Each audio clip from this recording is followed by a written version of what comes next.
Welcome to Detroit Prepping. Today I'd like to talk about 2020. For me, 2020 has started out as one of the greatest years of my life. Now I know it's only the 13th of January, but as most of my viewers know, I've recently become a father to my first child, a baby boy. What better gift for Christmas could my wife have given me? Thank you, honey. But along with the new joys in my life, have come some new realizations for me. Now, as you've noticed, I am in a new location of the house. My wife has banned me from prepping in the kitchen upstairs. So I've decided to make me a prepper kitchen in the basement.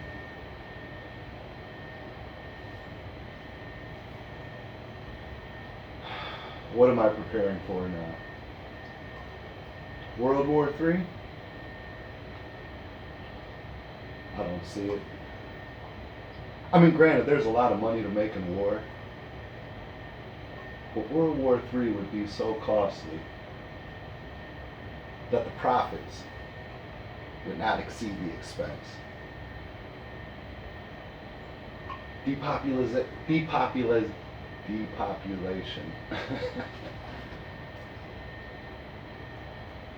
Yeah, I guess that's a good reason for a third world war. But I have to believe the powers that be have much more refined ways of tempering the population. I mean, look at some of the great depopulizing problems we've had the past 50 years or so. I mean, thousands of people die from the flu every year.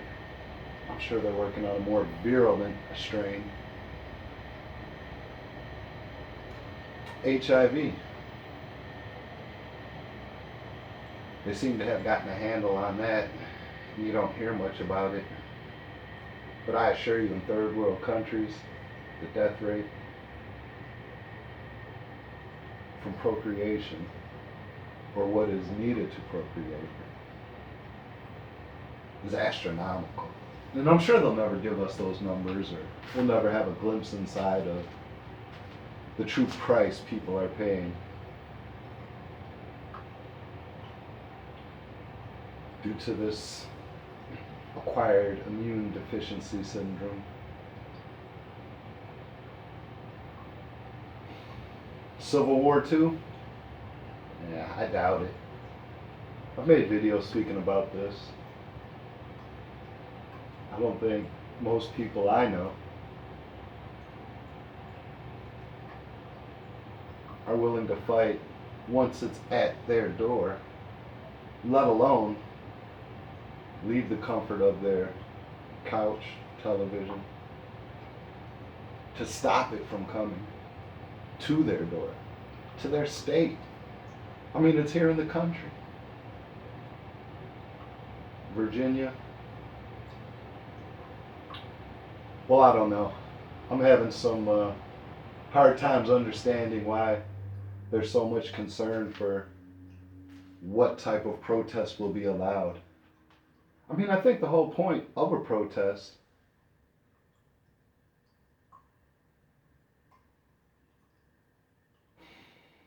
is not to conform to rules they've made, but to speak your outrage against the rules they have made.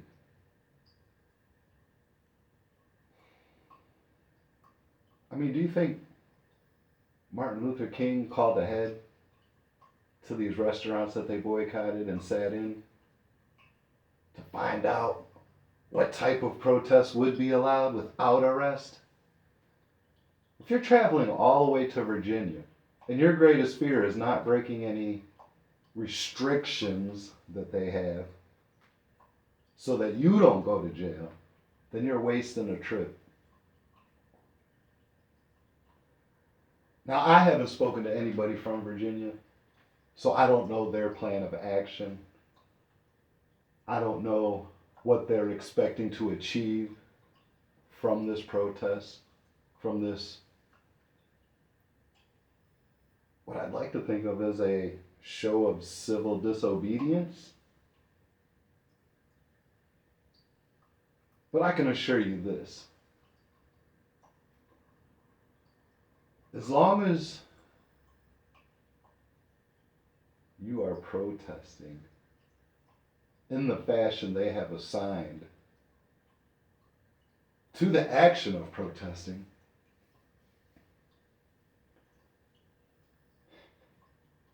the point is missed. Do you think they care if you show up and walk around in a circle? I mean,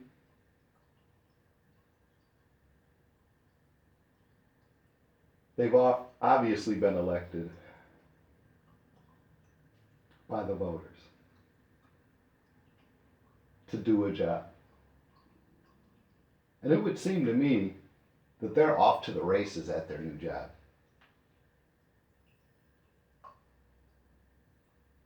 I don't know how I can convey to you what kind of change is truly needed. Now, I believe in the protesting. I believe in civil disobedience.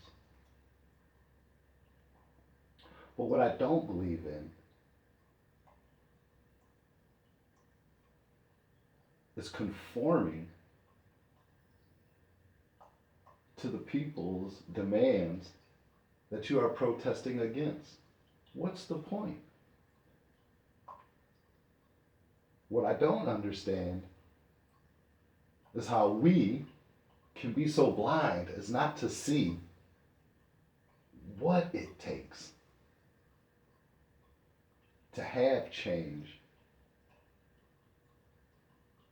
in our favor. I mean, hey, I get it. Buy the bullets, buy the guns, buy the food. But if you're willing to buy all that stuff, and you're not willing to support the candidates that can actually make a change, then all your bullets and band-aids and beams and flak jackets and secret bunkers are for nothing. It's all a waste of time.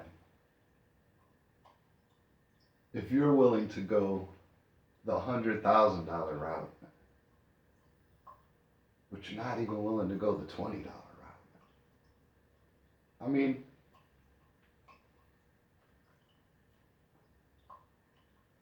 I will never understand how it could be easier to burn things down and start over than it would be to skip one day at the range a month to contribute to what we all know is the way candidates are elected.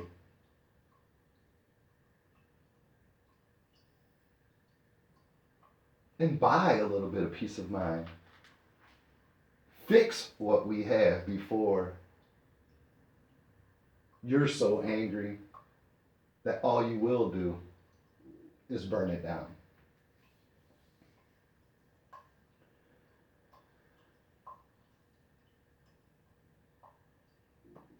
I'd have to admit, as I watch videos lately, I'm becoming more and more discouraged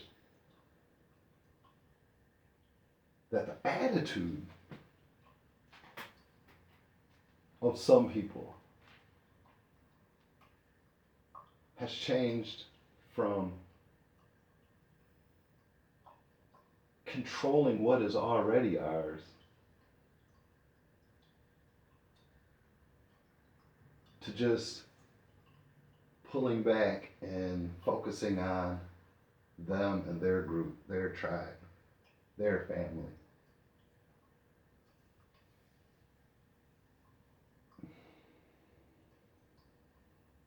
I'm not telling anybody anything new. The system is not broken. The system is being used every day in the correct way by the wrong people. If that doesn't scare you, I don't know what will. If that doesn't motivate you to be the change instead of talking about the change, then I don't know what will. I mean, what more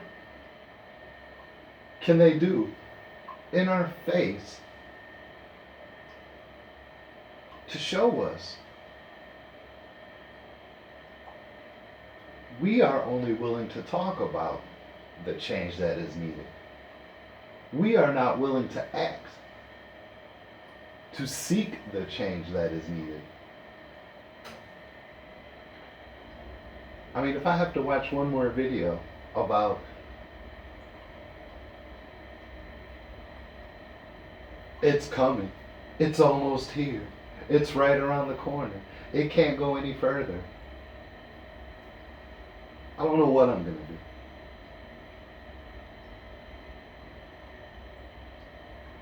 I think the message is clear. We are able to make change.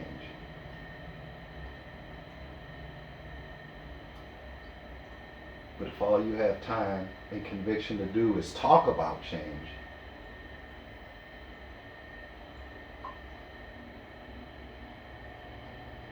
then you'll be talking about change for the next 30 years, the next 300 videos.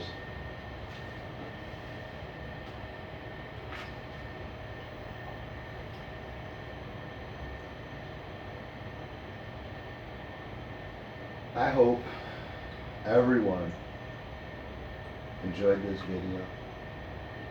I hope you'll come back to my channel. And if nothing else, I hope you'll have a good day.